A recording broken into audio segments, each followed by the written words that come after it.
Om Namo Bhagavate Vasudevaya. Om Namo Bhagavate Vasudevaya. Om Namo Bhagavate Vasudevaya. Om Namo Bhagavate Vasudevaya. Om Namo Bhagavate Vasudevaya. Om Namo Bhagavate Vasudevaya. Hare Krishna. I hope all of you have this copy of Outline of Bhagavad Gita that says Appendix 6. Okay, so this section of this booklet is actually extracted from the summary section of Surrender Unto Me by Guruji Prabhu. So if any of you are interested to do a proper summary study, verse by verse, of every of each of those 700 verses of Bhagavad Gita, this book is strongly recommended. And I also like to take this opportunity to thank all of our predecessor teachers, Jagadguru Srila Prabhupada, and all of our spiritual masters also, because without them, we wouldn't be sitting here in the first place, and without them, we wouldn't have understood whatever we have in Krishna consciousness so far. I also want to specially thank His Grace Guruji Prabhu, as I was explaining last week. Until I came across this book, it was a bit bewildering where to start, how to grasp, how to understand the Gita, and for that matter any other scripture. And also, one devotee who I want to also specially thank is His Grace Chaitanya Charan Prabhu. Last time when he came, I met him personally and I thanked him because he has been selflessly giving out his realizations. He runs this website, spiritualscientist.com, gitadaily.com. If you register for receiving newsletter, you would receive one article every day based on his realizations every single day. He has been writing that for years. Spiritual Scientist has been going for more than a decade. Gita Daily, I think this is the 4th year. So that's also one good way to stay in touch with Gita, especially when it comes to applying Gita wisdom in our day-to-day lives. So last time when I met him, I thanked him, and he said, "I'm your weapon supplier. So feel free to take and feel free to fight Maya." So I asked him, can I share that with other devotees? He said, yes, please do. So he's our weapon supplier, transcendental weapon supplier. Today we'll get to know a bit more about Arjuna. So Arjuna had to go through a great deal of endeavor to be able to get all the celestial weapons. So this knowledge of Bhagavad Gita is more powerful than any of those celestial weapons, and yet we are getting it. And it's just a mouse click away, as they said. So we are very thankful to these devotees, Guruji Prabhu, Chaitanya Charan Prabhu, and all our spiritual masters and all other teachers. Let's take a minute, or let's take 10 seconds, minute maybe longer, to close our eyes and to remember all of our teachers, who have so far helped us in our journey, and let us offer an heartfelt gratitude, a heartfelt thanks to them.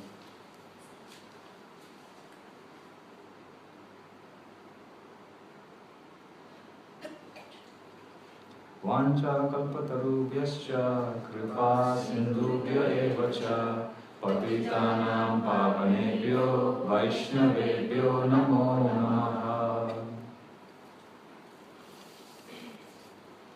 Okay, so for our study of this Bhagavad Gita, so this is the entire Gita summary.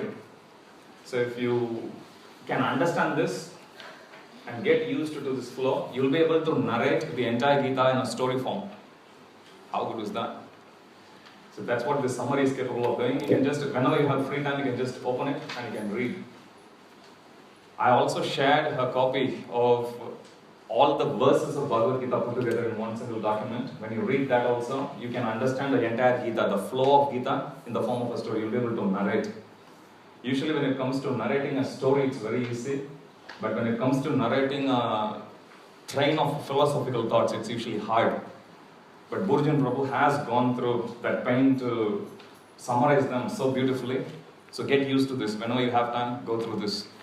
One question I was asked was, how are we supposed to study? You are giving us all this material. Are we supposed to spread everything across the table and read? You don't need to. Read it just for the pleasure of it. Okay, just read. You don't need to take notes. You don't need to sit in front of a table. You don't need to make any extra endeavor. Just like how you would pick a novel and you would read, so similarly just to pick up this material and study. And Bhagavad Gita itself is part of Mahabharata. Mahabharata is a beautiful storybook, history book, the great Bharat, and it has close to, different versions are there. One version says it has close to 150,000 verses only. So it's a big, huge piece of work, but it's very gripping, very beautiful stories it has. Today I'll share a few of them, so you'll get some idea about the background of who Arjuna is. Alright, so let's get started.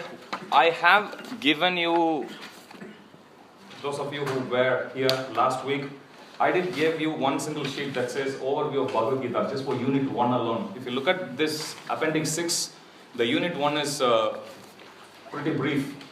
Okay, it doesn't tell the actual split up. That's just for the first chapter alone. So for first chapter alone, we are going to look at this one. Those of you who didn't receive a copy, one of you can distribute it. So one of those pink wallets, you can pass it around. So those of you who did get this one, please pull it out of your folder. I gave one copy of this last week to everyone. It's just one of them. That says overview of Bhagavad Gita chapters 1 to 6. Just pass them around. If you don't have. Okay, so if you've seen this chapter 1, it gives a bit more than what this overview of Gita booklet actually says. So the first 13 verses, it says introduction, preparations for war. So as you know, the background where Bhagavad Gita was actually spoken, it was in the battlefield of Kurukshetra. There were two huge armies. One was the good side and the other one was the bad side. The good side, what are they known as? The Pandavas, and the bad side, the army on the bad side, they are the Kauravas.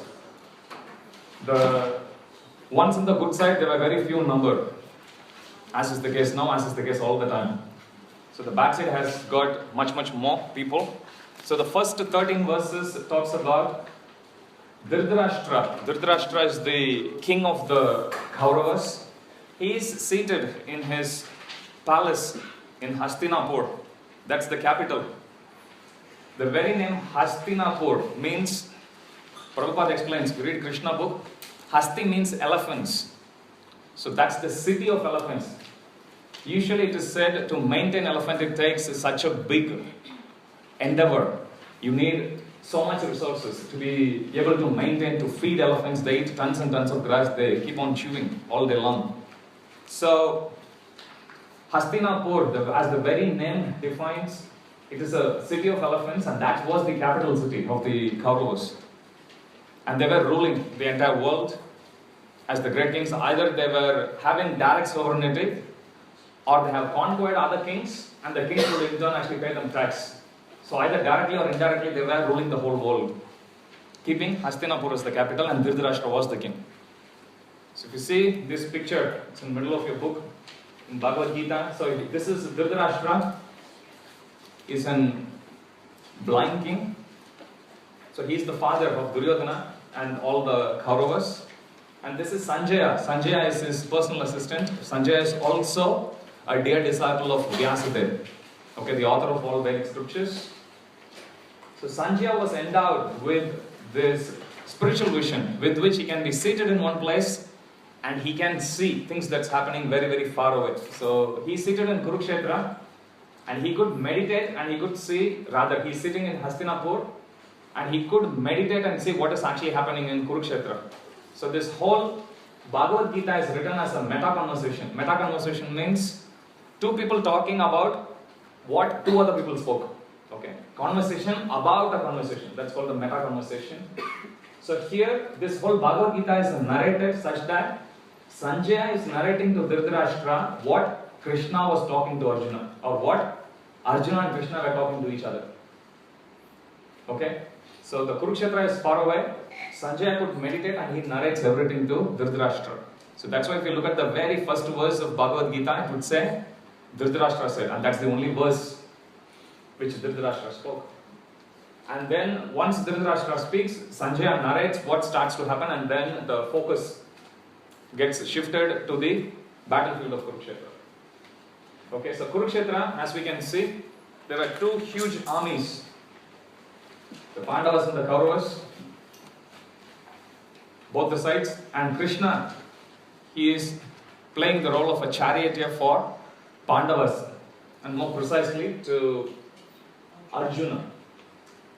So as it happens, once Duryodhana and Arjuna, they both approached Krishna just before the war, asking Krishna to give them his support, and both of them were citing that Krishna was related to them, and Krishna was indeed related to both of them.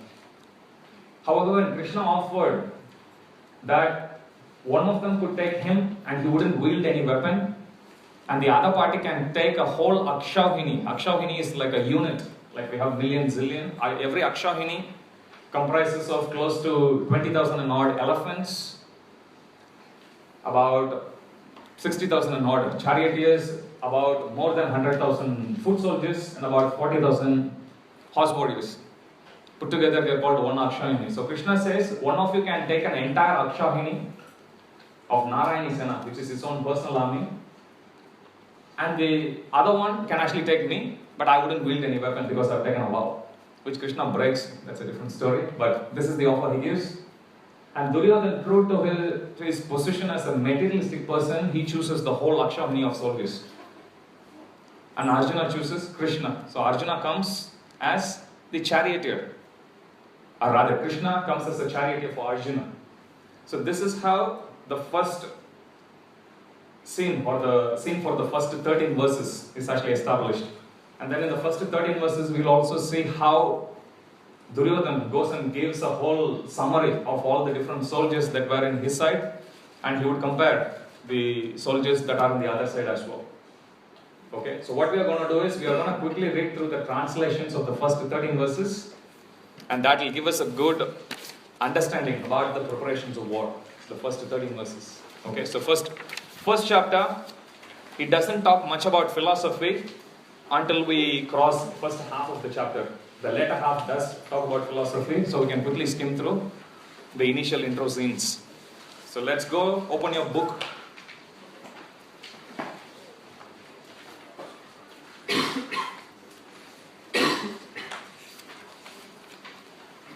So the first text says, Dhritarashtra said, O Sanjaya, after my sons and the sons of Pandu assembled in the place of pilgrimage of Kurukshetra, desiring to fight, what did they do?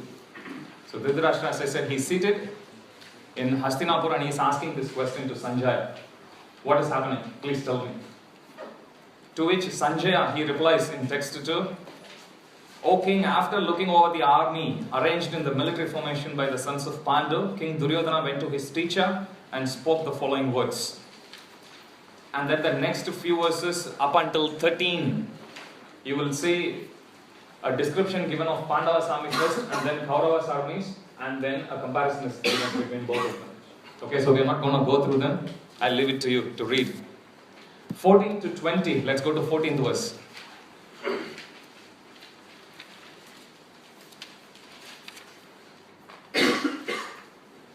So it talks about, on the other side, both Krishna and Arjuna, stationed on a great chariot drawn by white horses, sounded their transcendental conch shells. Let's take some time to understand the position of Arjuna here. First of all, Arjuna is not a mere mortal, as we tend to think. And the justification which we may give is because Arjuna got confused, just like how we do. Today we'll actually see that's not quite the case. Arjuna's position is actually given in Mahabharata. First of all, he was fathered by Indra. So he is not an ordinary mortal to start with. And secondly, he is an incarnation of Nara, great sage Nara. So at the start of every Bhagavatam class, we say Narayana Namaskritya Naram Chaitya Narottamam. That Nara refers to Arjuna. So Arjuna is an incarnation of Nara Narayana Rishi. They are twin rishis. This is Arjuna. And this is Krishna. It's given in Srimad Bhagavatam that in the entire world there are only two people that are immune to illusion that's created by Maya Devi. Okay, one is Nara, the second is Narayana Rishi. So they both are not ordinary personalities. This is Supreme Lord Krishna himself, and Nara is Arjuna. So Narayana Rishi, they are eternally residing in this world in a place called Badrikashram.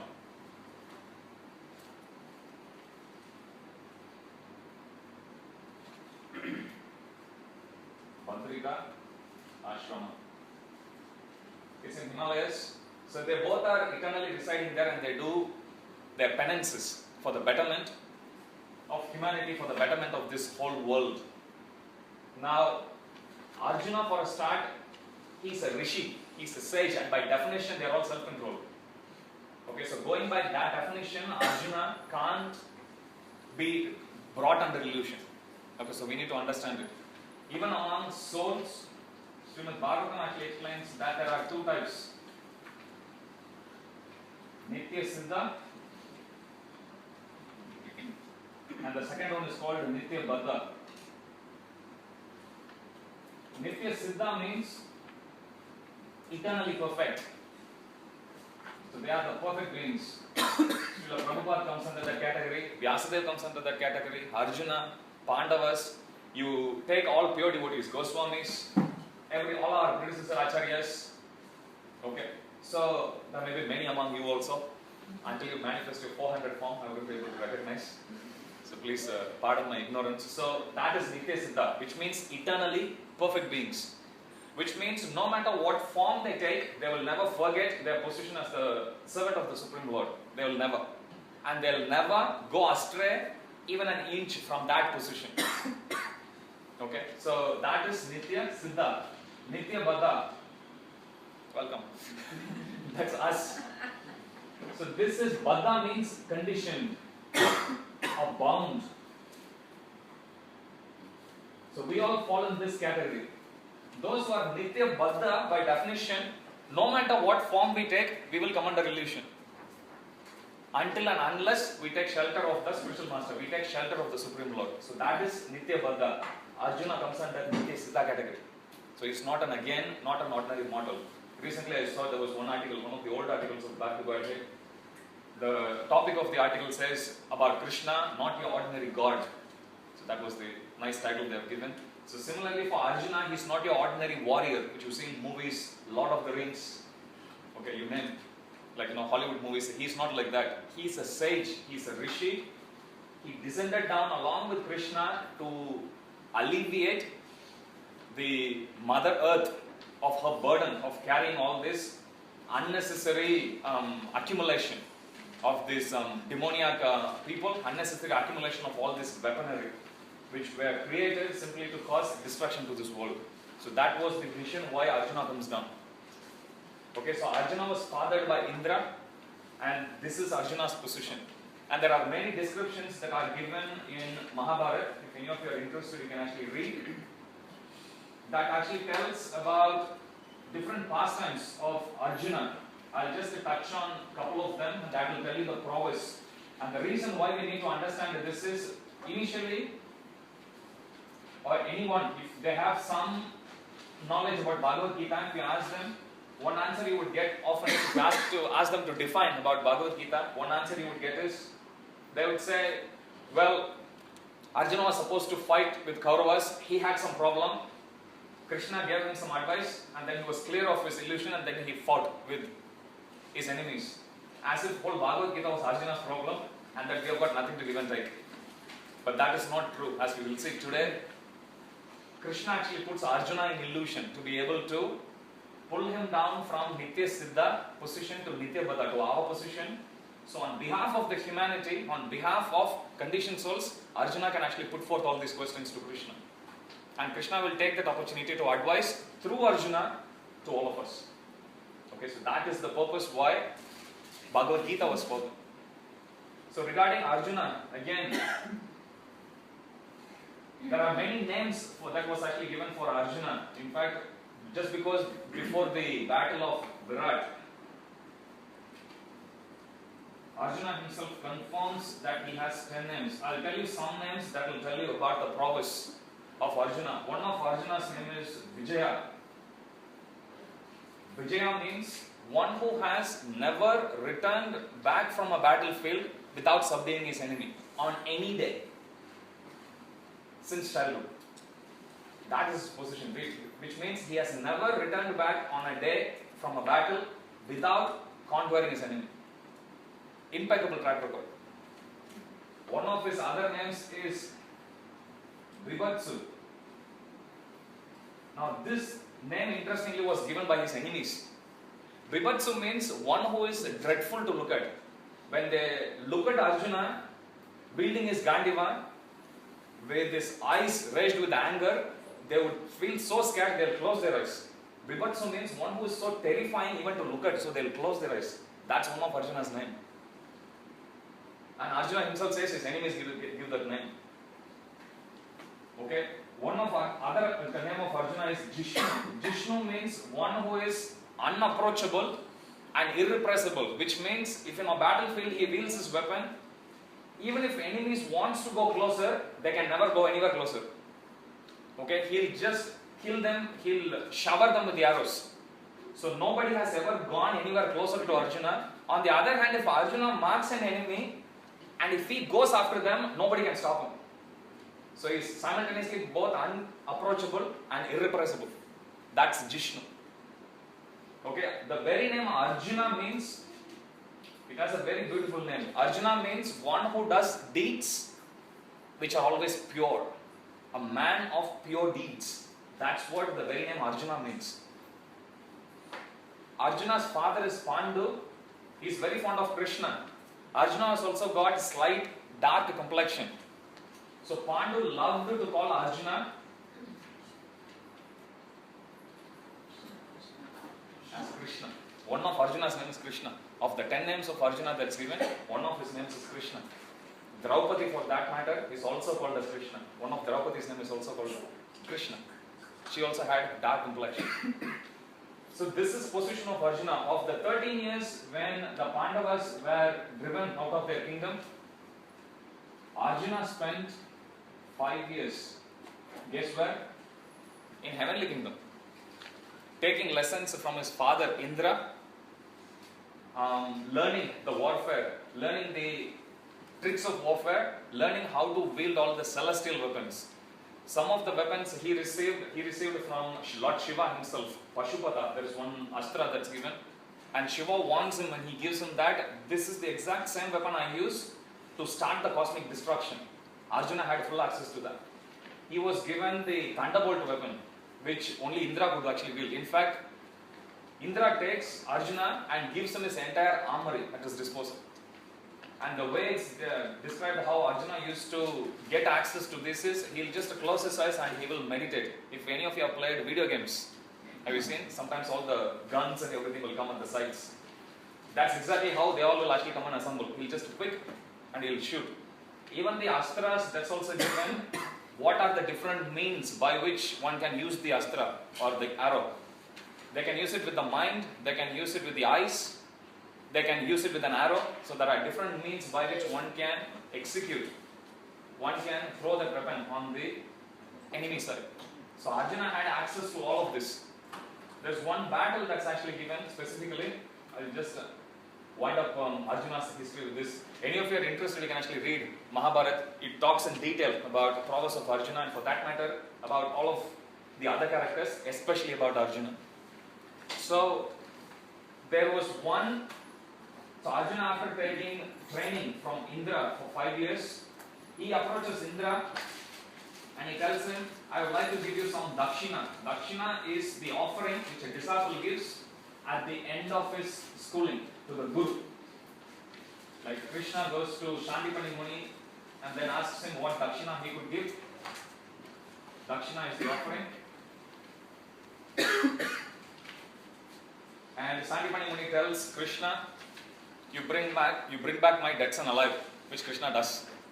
Only Krishna could give such an offering. Now when Arjuna approaches Indra, what offering he could offer or he could make to Indra as a mark of respect to his teacher, Indra tells Arjuna that there is a group of demons by name Nivata Kavachas. Nice name. Sounds good. So they have usurped the kingdom. They had their own resort, the demigods. They have usurped all of that and they have driven them away. And Indra tells him that even though I have launched so many attacks on the Nivata Kavachas with the combined army of all the demigods, we couldn't defeat them. Arjuna goes single-handedly mounted on a chariot driven by Matali. Matali is the name of Indra's charioteer. It's the same charioteer who drove the chariot for Lord Rama as well. So in Treta Yuga, when Lord Rama was fighting against Ravana, it's the same charioteer who drove Indra's chariot. Arjuna uses the same chariot which Lord Rama was actually using, driven by the same charioteer. He goes, and there's a beautiful graphic description that's given in Mahabharata, how he could single-handedly vanquish all of them. He does them. So even though Indra had access to all these celestial weapons, he just didn't know how to use it effectively, as good as Arjuna. Okay, so he went and single-handedly defeated the entire clan, wiping them out, which even a whole army of the demigods, 330 million of them, couldn't defeat. And then as he comes back, along the way he sees one other floating resort. And he says, that looks really good, what is that? And then Matali tells him that that's being inhabited by Kalakanyas. Again, another group of Daityas, demons. Again, just like Nivata Kavachas, they also came, took it away from the demigods and they drove them away. Then Arjuna tells to Matali, drive it there. He goes, again kills all of them, grabs that city also and comes and gives us Dakshina to Indra. This is the position of Arjuna. Somebody who could use celestial weapons, not just against ordinary mortals. He was here going all the way to heaven, being requested by all the demigods, king of the demigods, to come and help them. And he has access to all these weapons, divine weapons with which he could vanquish Gandharvas. There's a whole history of Arjuna. This is his position. Now, same Arjuna has also, before the Kurukshetra war, single-handedly, he had defeated, in the battle of Virat, all the Kaurava kings, including Karna, Drona, Bhishma, all of them. He didn't kill them, but he defeated them, single-handedly again. Single charioteer one side, he has defeated all the other Kauravas. This happened on the 13th year, when the Pandavas were incognito. Okay, they were going on hiding because that's part of the condition which Kauravas put. 12 years they are supposed to spend in the forest, and the 13th year they are supposed to live incognito. Incognito means nobody should be able to identify them. If by chance they get caught, then the 13-year period cycle will start again. They have to go back again for 13 more years. Again 12 plus 1. So in that 13th year, Arjuna is in a disguise of a eunuch by name Brihanala, and then he goes, he challenges all of the Kauravas and he defeats all of them. Okay, so this is a match which is fixed already. Okay, he had unlimited weaponry in him, with him. He had Gandiva bow, that's also explained. It had 108 strings in it. You can think of a bow with one string, it had 108 of them. He had 2 quivers which can supply unlimited arrows all the time. One of Arjuna's name is Sabyasachi, ambidextrous. He can use with both the hands. Okay, we get goosebumps if you just hear about glories of Arjuna. And you see Subhadra Maharani there, between Jagannath and Baladev, that's his wife. So Arjuna is not ordinary person. Yogamaya is his wife. He's Yogamaya's husband. So this is position of Arjuna. So there is no question of him, given his background, given his prowess, there is no question of him feeling afraid. There is no question of him doubting the outcome of the battle. And yet you see Arjuna going into confusion. Okay, why he does, or why did he go into confusion? We'll see who the culprit is here.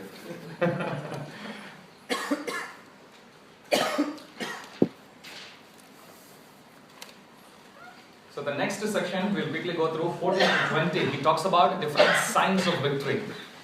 So the charioteer, one of Arjuna's name is Shweta Vahana. Shweta means white. All of his horses are pure white, milky white. So one of his names is Shweta Vahana, one who drives a chariot driven by 4 pure white horses. So 14. On the other side, both Lord Krishna and Arjuna, stationed on a great chariot drawn by white horses, sounded their transcendental conch shells. Now this chariot was given to Arjuna by Agni with the boon that just like how if you light a fire, the fire will spread on all 360 degrees, on all directions, quickly. Similarly, this chariot, whichever direction you drive, it will bring victory. So that's the boon with which he actually receives the chariot. So this chariot also is not no ordinary chariot. So Lord Krishna and Arjuna, stationed on a great chariot drawn by white horses, sounded their transcendental conch shells. So the conch is always a sign of auspiciousness. One of the important paraphernalia to worship Lord Vishnu. Vishnu himself carries a conch shell. And there are names to this conch shell. Now we can think, what's the use of having names? They are just yet another conch.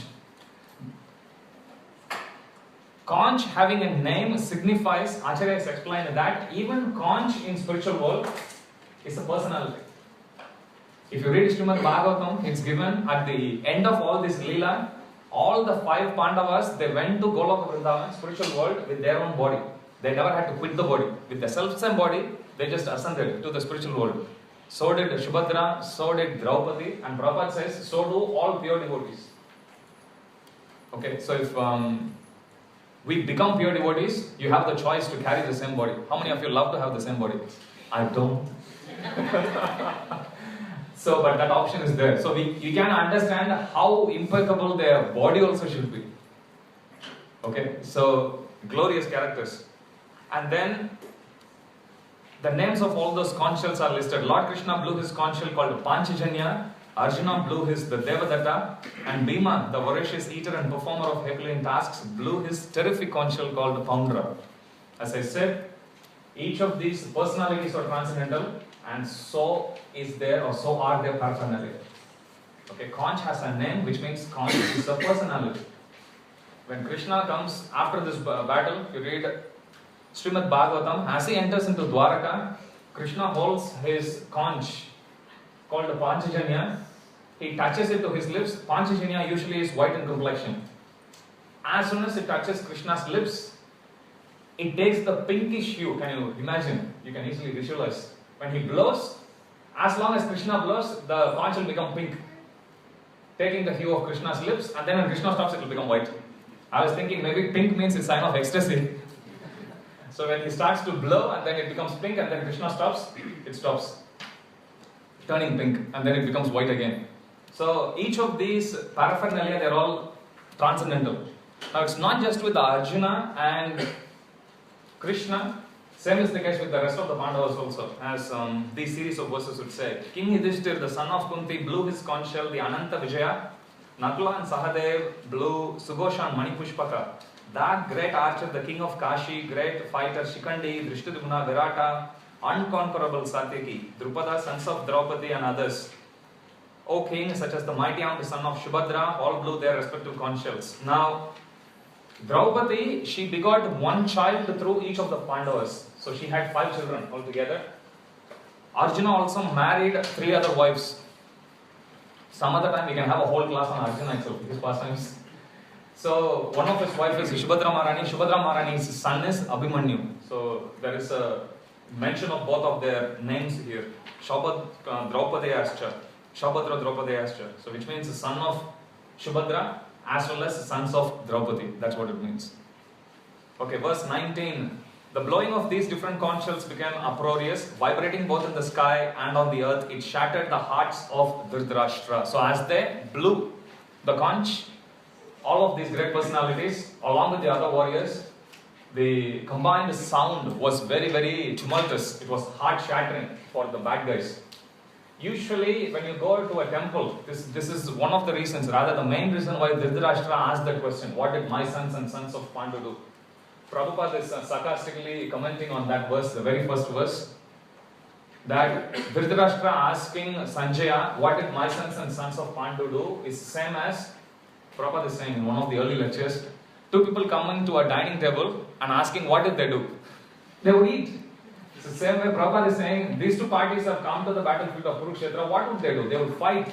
Still Dhritarashtra is asking because there is something else that's troubling his mind. And the trouble is, because they have assembled in this holy place of pilgrimage, which usually favors the good guys. So his concern is, he didn't want his sons suddenly to drop the weapons and surrender to Pandavas. He didn't want Kurukshetra to influence his sons positively. What a bad father, but that's what he felt. He didn't want the war because he was very confident that he is going to win. Because they outnumbered Pandavas. They had 1.5 times the number in their army compared to the Pandavas. So they are very, very confident. Their biggest confidence came from the fact that Bhishma, he was their commander-in-chief. And Bhishma, just like Arjuna, he is practically undefeatable. Okay, the great grandsire. He is also not an ordinary person. Ganga Putra. We know how pure Ganga is. Son of Ganga. And he was a celibate also. He is also a very great devotee of Krishna. His eternal relationship with Krishna is that of chivalry. So each of the jivas, souls, they have different relationships with Krishna. 5 primary and 7 secondary. One of the secondary relationship is chivalry, which means they fight. Mahabharata also explains, after this war finishes, Bhishma dies. Guess where he went? He went to a planet in spiritual world called Partha Sarthi Loka. Okay, and there eternally he fights with Krishna. But unlike Kurukshetra in this world wherein an arrow, if it's shot into someone's body, causes pain, nobody is feeling any pain there because it's spiritual world. But they still fight because that's his mode. So Krishna fulfilled that rasa, that mellow he had with Bhishma. So Krishna creates this world called Partha Sarthi Loka and he keeps on fighting. Like I was telling one devotee, so tomorrow we are celebrating Gita Jayanti. That's also the Gita Jayanti is also the day when Kurukshetra war was started. So if you want to study scriptures, that's a very good day. If you want to start a war with somebody, that's also a very good day to start fighting with somebody. So this is the position of Bhishma. So after fighting in this material world, he was transferred into the spiritual world where he eternally fights. Krishna also loves all these different mellows which he has with his devotees. So the blowing of these conch shells, they shattered the hearts of Kauravas. 20. Okay, now comes the interesting bit. At that time, Arjuna, the son of Pandu, seated in a chariot bearing the flag marked with Hanuman, took up his bow and prepared to shoot his arrows. O king! Who is saying this? Sanjaya. Okay, so Sanjaya is narrating this to Dhritarashtra. Thank you. O king, after looking at the sons of Dhritarashtra drawn in the military array, Arjuna then spoke to Lord Krishna these words. Now, I want you to pay close attention to these coming verses. You blink and you miss. Otherwise, you doze also. So, the position of each of these warriors, just like in any game, you take a soccer, you have fullback, right wing, forward, goalkeeper and everything. There are different positions. Likewise, these warriors are also defined by different names. Artharata, Rata, Atirata, and Maharata or Rati. Artharati, Rati, Atirati and Maharati. Artharata means at any point of time they can fight with up to, not really up to, between 500 to 1000 charioteers, which means a warrior will be given the title of Artharata or Artharati if simultaneously he can fight with 500 to up to 1000 warriors at the same time. Okay, mounted on his chariot, he can fight with 1000 other charioteers at the max. But anywhere in this range. If someone can easily manage 1000, he is called as Rati or Rata. If someone can simultaneously fight with anywhere from 1000 till 10,000, he is called as Atirata. If someone can fight with 10,000 plus, they're all called Maharathas or Maharathis. Arjuna is a Maharathi, Karna was a Maharathi, Bhishma was a Maharathi, Krishna was a Maharathi, Abhimanyu, each of these different characters you will see. Okay, so this is the position. Arjuna was a Maharathi, which means simultaneously he can fight with 10,000 plus warriors. Okay, now this is Arjuna's position, and Arjuna is asking Krishna, now please take my chariot between both the armies. Why? Because he wants to inspect who are all assembled in the opposite side, desiring to fight. And as I said, please pay close attention to these verses, next 6 verses. So 21 to 22, Arjuna said, "Oh infallible one." The word that's used is Ratam Stapya Me Achyuta. Achyuta means one of Krishna's name is Achyuta. Achyuta means one who never fails. Fails in what? Exams? Fails in, one who never fails in reciprocation with his devotees. That's Achyuta, one who never fails. Okay, Krishna, just by driving the chariot, he proved that for his devotees, despite his position as the Supreme Personality of Godhead, despite his position as the prince in Dwaraka, he's still just holding the chariot and he's driving. Now you can imagine in a war, Arjuna, I'll give you one example. The day when Abhimanyu was unfairly killed, Arjuna, while cremating him, he takes the vow that by sunset the next day he would kill Jayadratha. Jayadratha is a character.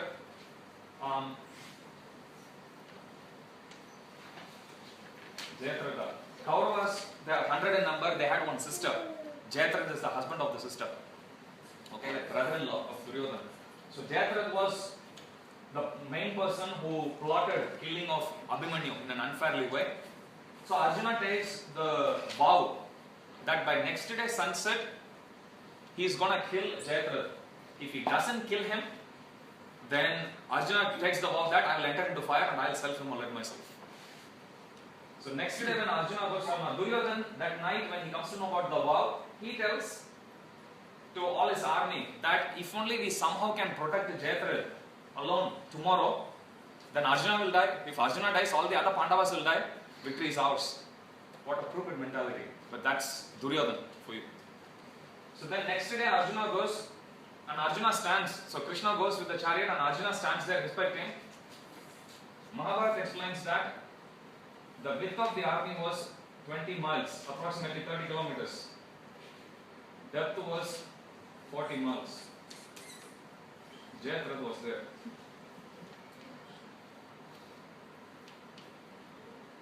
Arjuna and Krishna were here. Arjuna had less than 8 hours. Arjuna still penetrated and killed him. That's Arjuna. So here Arjuna is coming and asking Krishna, please place my chariot between both the armies so that I can see who's there, who have come here to engage with me in this fight.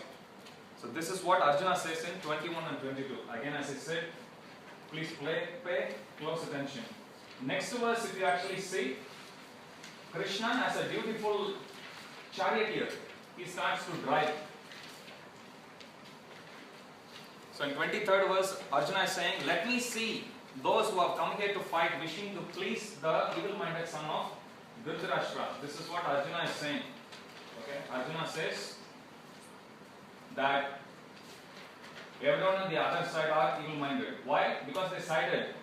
That's what Arjuna implies in this verse. If you read the verse carefully. In 23, let me see those who have come here to fight, wishing to please the evil-minded son of Dhritarashtra. Understand? Which means he's implying whoever sided with Dhritarashtra, they are also evil-minded. Okay, fine.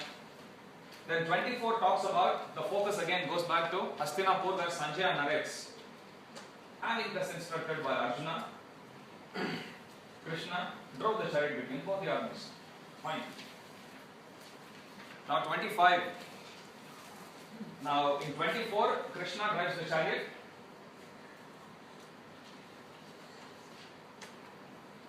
And in 25, Krishna finishes driving the chariot and he says something interesting. In the presence of Bhishma, Drona and all other chieftains of the world, the Lord said, just behold Partha, the Kurus assembled here. Vashaitan samagaitan kuruniti. Krishna says, so in 23rd, actually in 22nd, Arjuna asks Krishna to drive. And in 23rd, as Krishna starts to drive, Arjuna says that everyone who is on the other side, they are all evil-minded. And in 24th, focus shifts to Sanjaya, where he says, narrating Krishna is driving. And 25th, Krishna finishes driving and he parks the chariot in between both the armies and he tells Arjuna, by the way, Arjuna, look at all the Kurus here.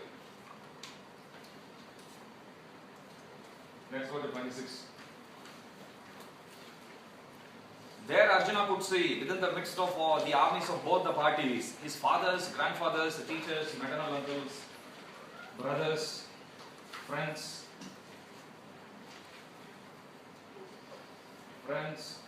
fathers, sons, grandsons, everyone.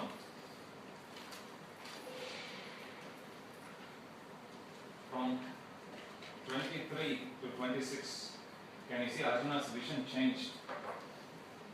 The same people who Arjuna sees as evil-minded, Krishna had to just push a button saying, hey, they are just Kurus.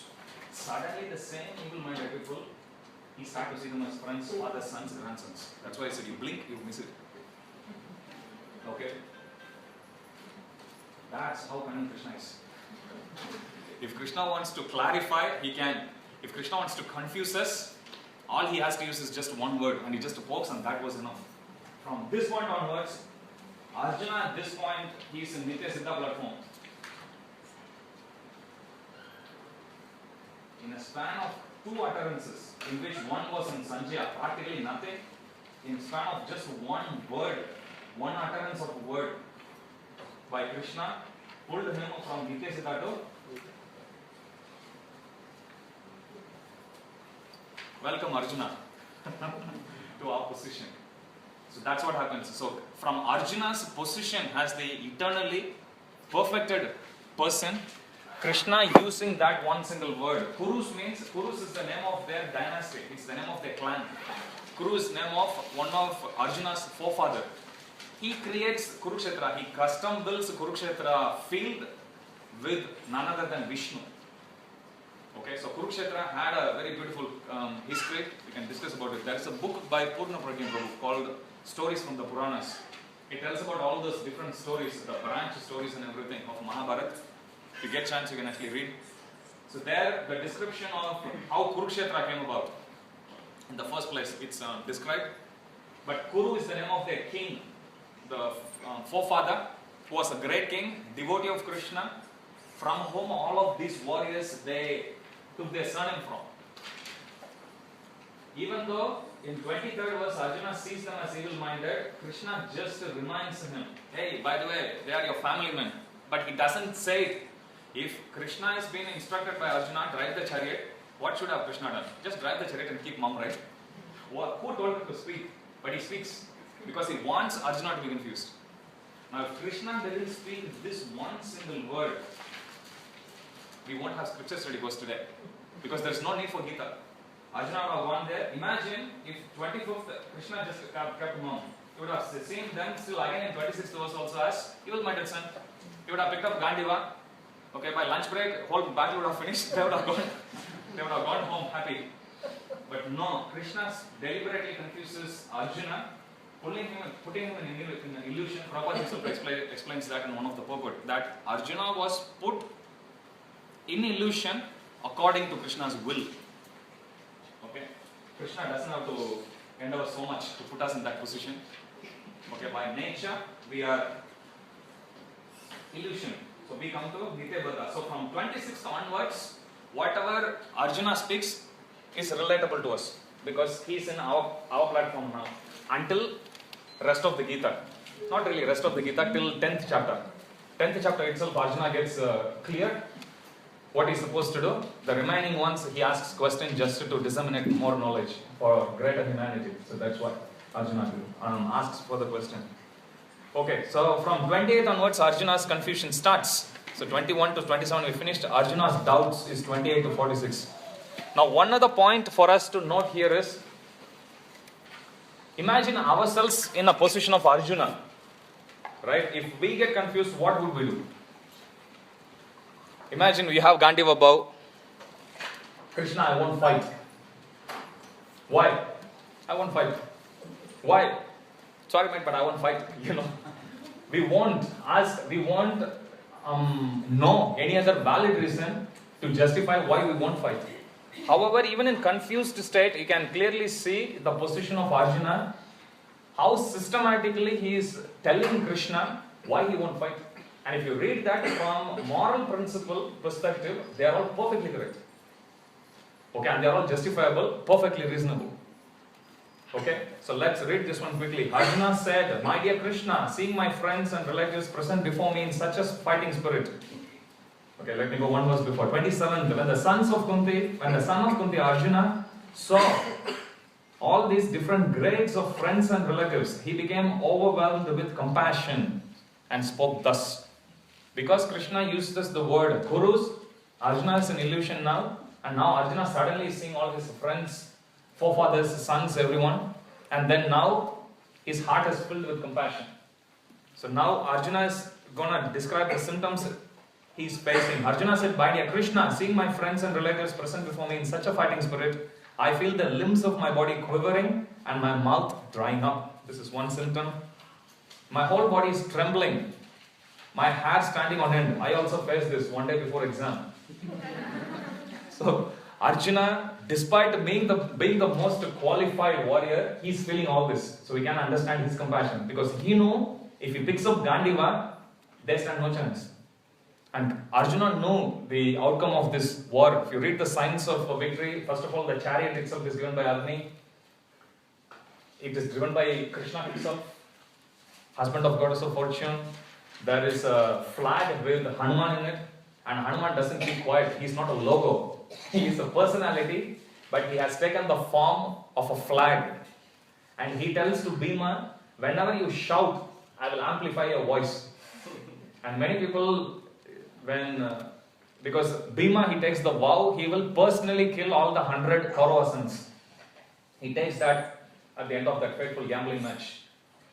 When he kills Dushasan, who is the person, the main perpetrator, who attempted to disrobe Draupadi, Bhima shouts so much, when Karna looks at him, just hearing his sound, out of fear, he just drops his weapon. Out of shock, he just drops it. But then, that's what Hanuman was doing. So wherever the chariot was drawn, Hanuman would make the noise, shattering the hearts of the warriors. And in Srimad Bhagavatam also, Arjuna himself actually spills the beans, telling how he could kill so many warriors in one day. In fact, the next day when he killed the Jayadratha, I was telling the description, Arjuna wipes out an entire Akshauhini on one single day. One entire Akshauhini he wipes out in one single day. He tells in the first canto of Bhagavatam, if you read, he comes and tells to Yudhishthir that in the war, wherever Krishna was driving the chariot, now you should understand the position of Krishna.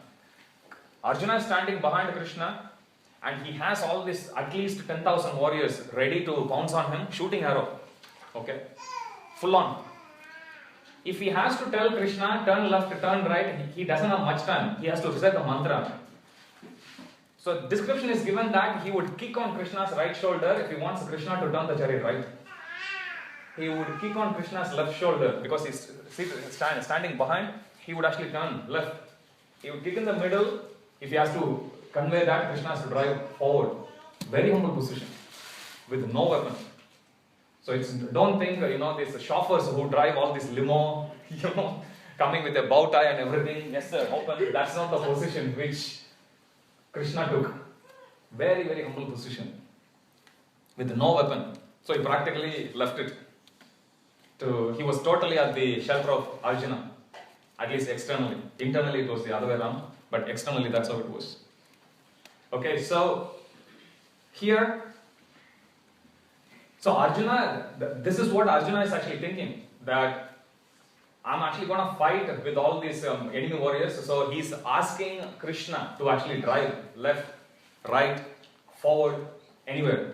And this is the humble position which Krishna took, true to his position as the servant of Krishna, servant of Arjuna. So here he starts to list out all the reasons why he won't fight. We won't go through detail, but we can clearly see, I'm now unable to stand here any longer. I'm forgetting myself and my mind is reeling. I see only causes of misfortune. O Krishna, killer of Kasi demon. I do not see any good coming from killing my own kinsmen. So Arjuna starts to list all these reasons why he won't fight. But let's move to this section 39, wherein Arjuna will give a series of reasons why he won't fight, what he perceives as the outcome or the consequence of such a bloody battle. So 39, he says, with the destruction of dynasty, the eternal family tradition is vanquished. It's easy, you can understand it like a flowchart. So Arjuna says, if I pick up my Gandiva, I'm going to kill everyone. None of the others stand any chance. Still his heart is filled with compassion. So he's telling to Krishna why he won't fight. Now, he addresses Krishna by different names. If you see these verses, especially from verses 31 to 38, he uses the word Janardana. Janardana means one who is the maintainer of all the living entities. He sarcastically uses that word to Krishna to tell him, hey, your name is Janardana. You are supposed to maintain everyone. Why are you asking me to kill them? Okay, like that. He tells, oh, Govinda. Govinda means one who is supposed to give pleasure to everyone. But here you are asking me to kill people. How are you giving pleasure to everyone? So he sarcastically asks Krishna, by addressing Krishna in each of these different words, he tells that indirectly. So there's a significance for each of these words also. Now one word which Krishna is being addressed here is Keshava. Keshava means one who killed Keshi demon. Now Arjuna is comparing his confusion to this demon. And he's appealing to Krishna, your name is Keshava, just like how you have killed all these demons in the past, so similarly, please kill this demon of doubt which I have in my head, which is driving me crazy. Please kill that and please give me enlightenment so that I know what to do here. Okay, so let's go to this series of reasons which Arjuna gives in the last section of the first chapter. So 39, he says, with the destruction of dynasty, the eternal family tradition is vanquished and the rest of family becomes involved in irreligion.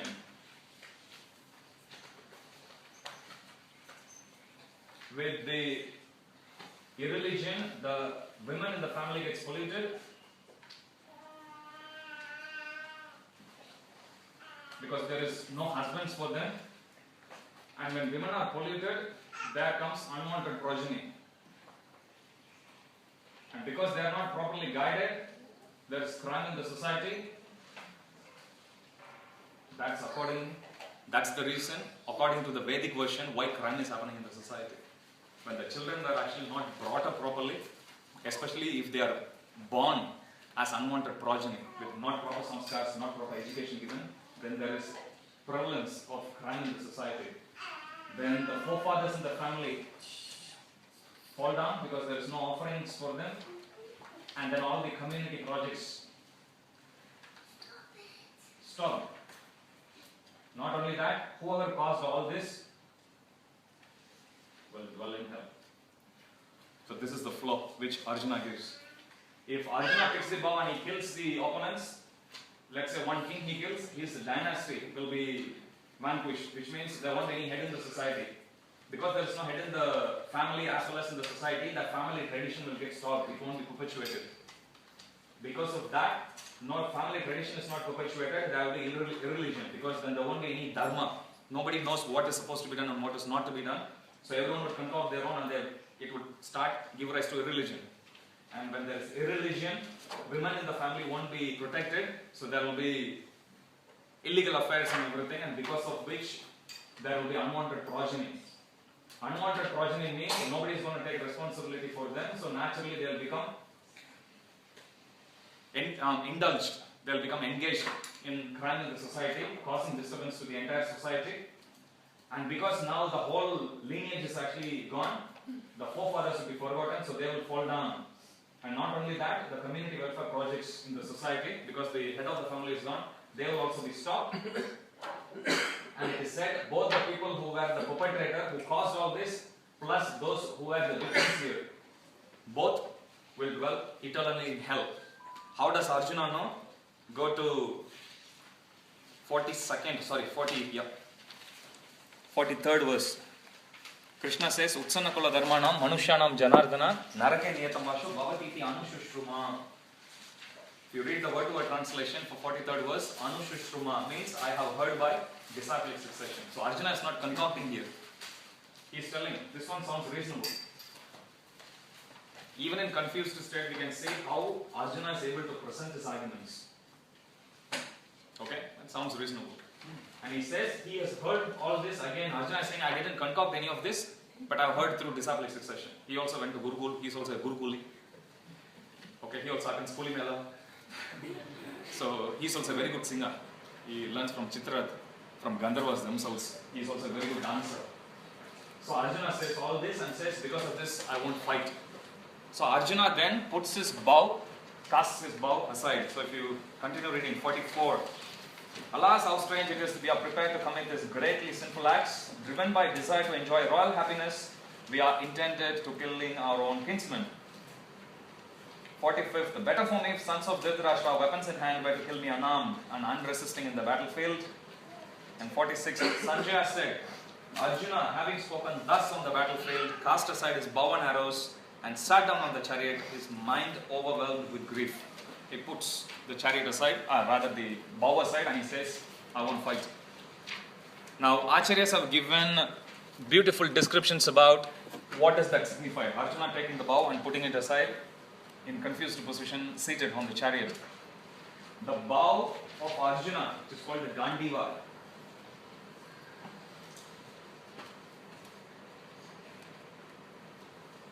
that's the name of Arjuna's bow. That signifies our determination to practice Krishna consciousness. There may be unlimited reasons for us to stop practicing our Krishna consciousness. Whenever we start, there may be anything, or people are ridiculing us.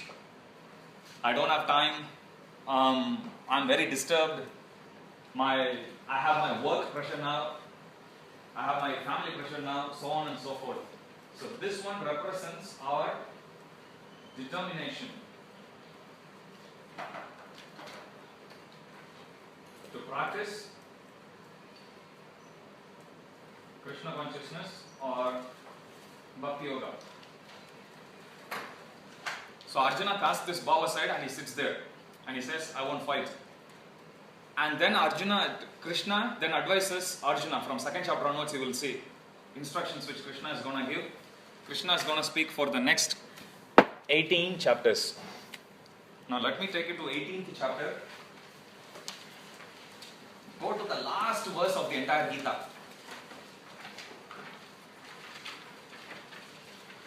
1878.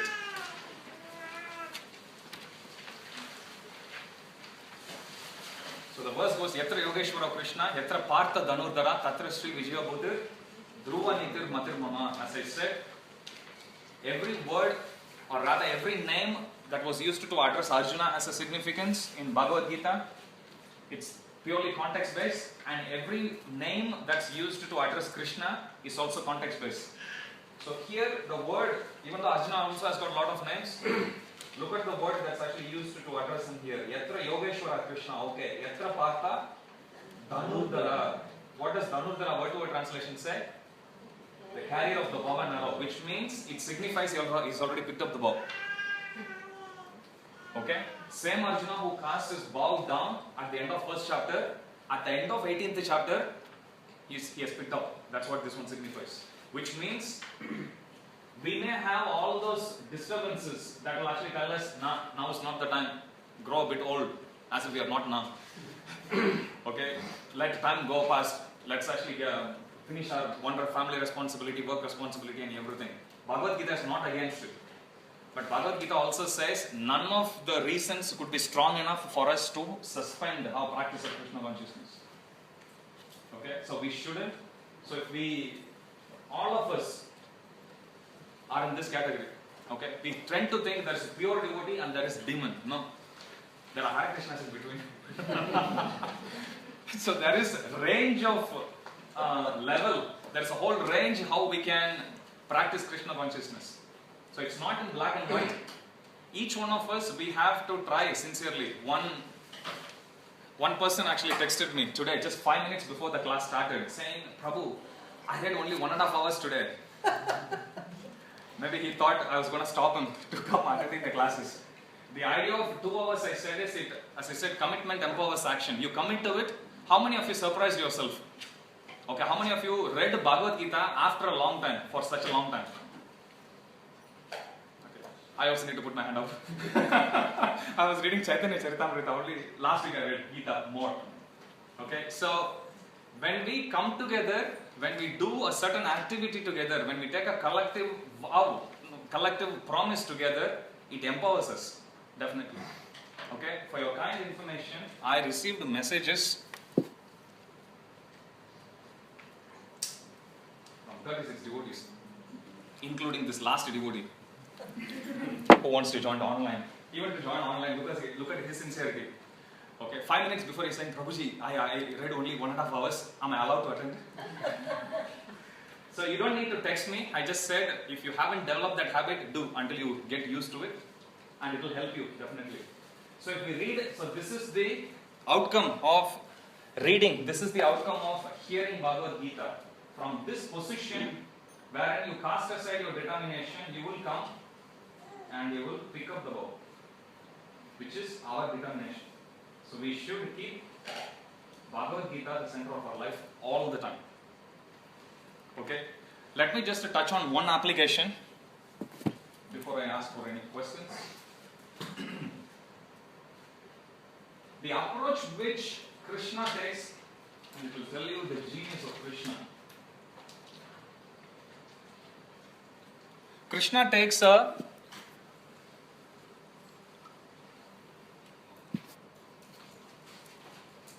real life situation. And what is the real life situation in Arjuna's case? He has to fight a war. Okay? The entire Gita, this is how it's been given. With every verse, you can directly relate to a real life situation. Okay? Gita, people usually say it's a principle book. It's actually a detailed book. We just need to know how to extract the wisdom from it. Krishna will take a real life situation. He will apply philosophy to it, or rather, he would examine it from philosophical, from the perspective of philosophy, and he will give a universal pragmatic solution. I'll give you an example of what I mean.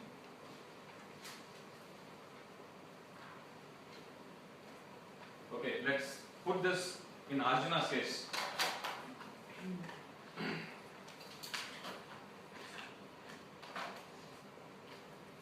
Arjuna's biggest issue was what? Whether to fight or not. So that's a real life problem. Then Krishna gives a philosophy. He talks about Gita, finally he ends up in Bhakti Yoga. He takes a real life situation, examines it through philosophy, and then finally he gets an outcome. If you look at the outcome, let's go to Gita again. Go to 18th chapter again.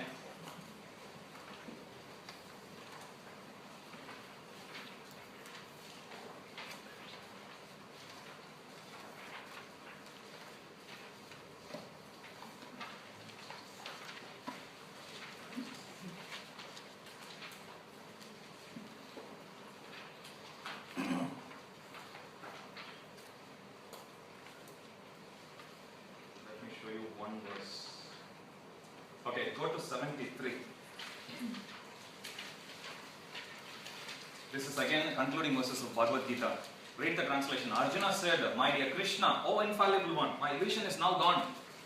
I have regained my memory by your mercy. I am now firm and free from doubt. And I am prepared to act according to your instructions. Which means, Karishya Vachanam Tava. Which means Arjuna is not just saying, okay, I will fight. Arjuna is saying, I'll do anything. Karishye vachanam tava means, I will follow any instruction. You ask me to do anything, not just fight. So there is a real life situation that was there. You subject that through Bhakti Yoga analysis, and it ends up in Arjuna's case, he will do anything. So Krishna didn't give a solution which is just for that, to address that particular real life situation. He didn't. He gave a philosophy, and then he made Arjuna to come to this platform of pure devotional service, to be able to do anything. Usually that's our tendency. We take a material problem, we try to come up with a material solution. Maybe good. Now, fight or not fight? Okay, let us say the outcome of Bhakti Yoga is same. Instead of fight or not fight, Arjuna comes to this position of fighting. Fine, he wins the war, now what? Or let's take even mid of the war. He loses Abhimanyu. Now what? Again he'll go into confusion, you understand? And then he'll go, again you have to go, oh no, not again. And then Krishna has to come and explain to him again.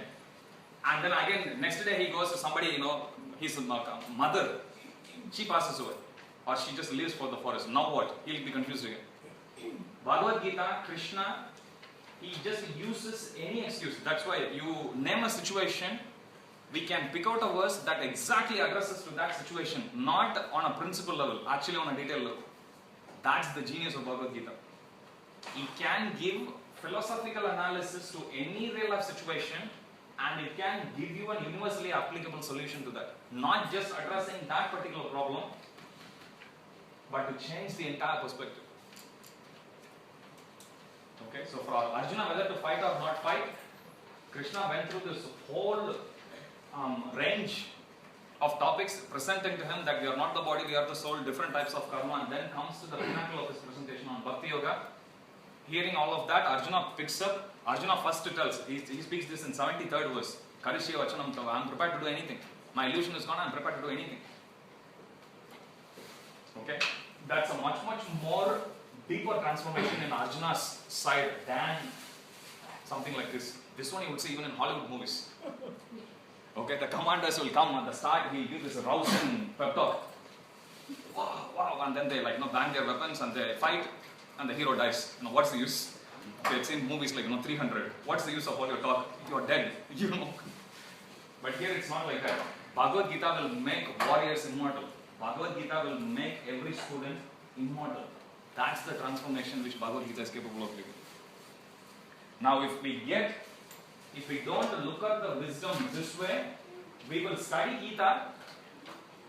Even if I actually ask questions, you would still have a grasp of Gita in terms of repository of knowledge. You can tell everything. But in terms of applying the wisdom, it takes a transformation. Okay? How to actually apply the wisdom of Bhagavad Gita, we can discuss that in next class. But this is what Bhagavad Gita is capable of giving, because this is how Krishna explains Gita. Now if we ask ourselves honestly, is this how we have been reading the scriptures? No. We study, we either memorize first, we study, we know we are not the body, but then again we lament also if something happens to the body. Okay, why? What is it that's still remaining elusive? Okay, stay tuned. We can discuss that in next class. Any questions, comments, challenges? Yes, bro. Sumedha Gauranga, most intelligent. Your name says. Yes. Prabhu, you mentioned how Arjuna was in the Nitya Siddha position. Arjuna was?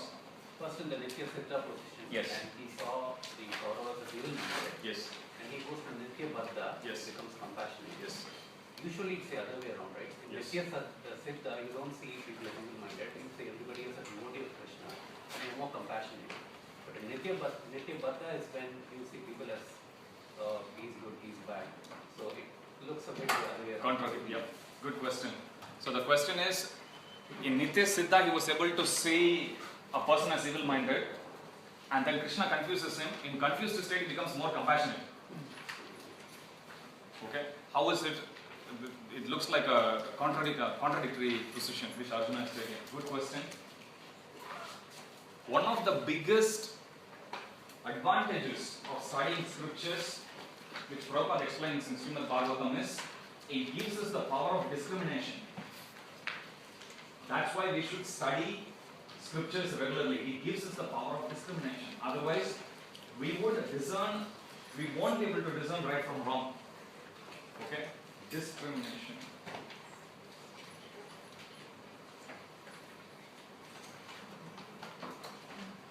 In a Nitya Siddha platform, if a snake comes, if a person's calling snake a snake, calling spade a spade, is that good or bad? In Nitya Baddha confused position, to call snake as a rope, is it good or bad? Even though apparently it looks like, no, I won't kill it because it's just a rope. Did I answer your question? So that's how we actually see. We should always see from the eyes of scriptures. There was one point I wanted to touch. I'm running out of time. I'll do the next class. It's quite related to the other point which I mentioned. How to actually extract wisdom from Bhagavad Gita. Remind me next week. Isn't that very important? Shouldn't you just touch on it now? Okay. I'm your servant. All right. No, I thought I should be true to my word. Any other questions? Yes.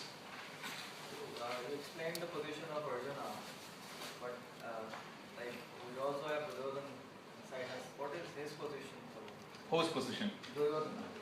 Duryodhana position, slightly out of context. After we finish Bhagavad Gita, maybe we can have 3 classes where we discuss only stories from Mahabharata. Duryodhana, the reason why we touch on Arjuna is because it's very easy for us to get confused. This is one excuse everyone gives. If you ask about what is Bhagavad Gita, Arjuna got confused, as if we are enlightened. Arjuna didn't get confused. Krishna has to confuse him. By default, we are in confused state. So to clearly establish Arjuna's position, I was touching on some of his history. Duryodhana, he is out of focus for this course. But Mahabharata is a very interesting book. Many times, you chant 16 rounds, you finish reading 2 hours, maybe even 3 hours. What to do now? Read the stories from scriptures. Prabhupada says when we read that, then we won't be Facebooking. Prabhupada didn't say exactly. But we have that tendency to look for news. And Prabhupada is admitting, or rather acknowledging, that is the tendency, propensity of the conditioned soul to actually hear uncommon activities. Otherwise, we don't go to Facebook to see, okay, I've eaten my breakfast. Okay, I slept for 6 hours. Who cares? You understand? So you go in front of a restaurant, I have all to eat. But they may take a drink and come out. But that's the kind of pictures you will see. Anything extraordinary, it always gets our attention. Now, that craving is originally in the heart of the soul. Because soul is so used to hearing the glories, seeing the glories, witnessing the glories, be part of the uncommon activities of Krishna. And we are in material world, we don't know what we want, all we know is what we have is not what we want, that much we know. Okay. So, Prabhupada says, so we need to inculcate that habit of actually having all these lines of defenses. Whenever mind goes crazy, we should have, I have a folder called the mind control. When our mind goes crazy, I'll click. Since coming to ashram, I think I've clicked 4 times. I forgot the last time I clicked it, so it's good news. Like that. But we should have, because in our Chaitanya Charan Prabhu, he explains it's good to have journal. Okay, once somebody actually told my Guru Maharaj, I'm becoming more depressed after getting initiation. And my Guru Maharaj is like, really? Why? And then the Mataji was saying, oh, I'm feeling sleepy. Then my Guru Maharaj is saying, no, it's actually a progress to actually sleep when you actually chant. And he says, imagine the very first time you met a Hare Krishna devotee or somewhere, could be in the streets, distributing book, or in Govinda somewhere, and they say, hold the wheel. All of us went through this phase wherein, what am I getting into? All of us. We had that anxiety. You hold it, Hare Krishna, and you chant and you keep looking, what is it supposed to do to me? We really don't know. Correct? So he's saying, my Guru Maharaj is saying, you had so much anxiety, you might have even sweated. From that position, you have come to a position wherein just hold the weight, you feel sleepy. It's a progress. So we have to see it. Of course, there are higher levels, but I'm saying so you can see it like that. Okay, so we are wherever we are. We take Bhagavad Gita. More than how much we know is how effective can we actually use this knowledge. We cannot just a little thing, because the knowledge is absolute. With one single philosophical truth, we can have unlimited applications. Okay, so our focus should actually go towards that. That's why I'm saying next week I'll focus on that. Next week we'll start with second chapter. Second chapter alone, as well as 18th chapter. I will divide into two sections. For next week we'll be covering the first 30 verses. But I thought I can also cover, obviously it talks about soul. I'll also talk about generally what is mind, intelligence and ego, because there is a lot of confusion in this. People usually sometimes they say it's brains, it's grey matter. It won't be grey. Scriptures are very clear. There's a clear definition for what is mind, clear definition for what is intelligence, and a clear definition for what is ego. And we need to know that. When we come to 6th chapter, then we'll discuss about how to control the mind and how to train the intelligence and everything. Even though we'll be touching on that in 3rd chapter itself. But next class, I'll be touching on these two. For soul, Prabhupada has given a lot of sound arguments. We'll be going through that. Plus, this is a very basic topic. If any of you who are preaching especially, you will get a lot of questions on these ones. So I thought it's related, so let me just combine them together in the next class. So that's what we'll be discussing. I'll also touch on how to approach Gita, to extract the wisdom from it, so that our focus is not so much on how much we know, rather how we can put whatever we know into good practice. Okay? Thank you for your wonderful inspiration, attention. Please continue reading. I see 2 hands up. Yes, quickly. And if you have any questions, anything, feel free to text, or you can write it down and you can bring it. I'll finish the class next week. Bang on time. I just took 5 more minutes today. Yes, Kamal Prabhu. What is the reading for next week? Next week, 2 hours. Chapter 2? Chapter 2, just continue reading. If you have finished reading chapter 2 already, continue reading. If you haven't started with chapter 1, quickly read chapter 1 and then continue reading. Okay? For this course, it's not necessary for you, it's not necessary but recommended. What is recommended is you read ahead of time and you come prepared. And then after you learn what you do in the class, you can go home, you can quickly revise. But it's not a prerequisite. You can come, as long as you can cover what is covered in the previous class, as long as you can read that, it's more than enough. Yes? Did you say you're covering chapter 18 as well? No, I said chapter 18 also, I would be covering in 2 sessions. Because chapter 2 is summary, chapter 18 is conclusion. And it has a lot of verses, so it requires some revision there. So I thought, so second chapter I'm splitting into 2. Initially in the mail I have said I'll cover the entire Gita in 18 weeks. I'm just making an exception. Because second chapter is very big and there are a lot of concepts there. So I thought next week we are going to cover on soul and the science behind mind, intelligence and ego. Like Chaitanya Prabhu has written a lot of articles on that. I thought I'll touch on that. And the following classes will cover the remaining chapter. But you can start reading. Go for 2 hours. You will go well ahead if you read 2 hours. Okay? Yes? Prabhuji, in 1.26, where Arjuna is saying that within the midst of the armies of both parties, his fathers. So who is he referring to? His fathers. In Vedic culture, there are every father, as Kshatriyas obviously, they'll marry different mothers. They'll marry different wives. So every son will actually have multiple mothers. Okay, like for example, Arjuna, his father is Pandu. Pandu had 2 wives, Madri and Kunti. So he had 2 mothers.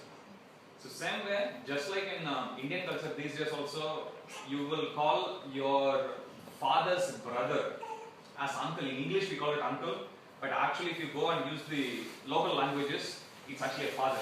That's how you actually address. So that's how it's actually given. So all of these are Kuru, it's a whole dynasty. So there is this uncle who are related to his father, and then there are his brothers. So all of his fathers. So same way his sons, and then sons means Duryodhana is his cousin, Duryodhana's son is also his son. His son is his grandson. So that's how you see. Not when he say his son. His father is Pandu and his father is Indra. He was conceived through Indra, through the boon from Indra, basically. But the fathers that's actually mentioned here is those who are his seniors, who are in the position of his father. Father's friends. Oh. Okay, we'll finish here. We're already 5 minutes over time. Srimad Bhagavad Gita ki Shri Shri Radha Gopinath Bhagwan ki Jai Gaur Bhakta Vrinda ki Jagat Guru Srila Prabhupada ki Jai Nitai Guru Pramananda Jai Nitai Guru Pramananda Jai Nitai Guru Pramananda Jai Nitai Guru Pramananda Jai Nitai Guru Pramananda Jai Nitai Guru Pramananda Jai Nitai Guru Pramananda Jai Nitai Guru Pramananda Jai Nitai Guru Pramananda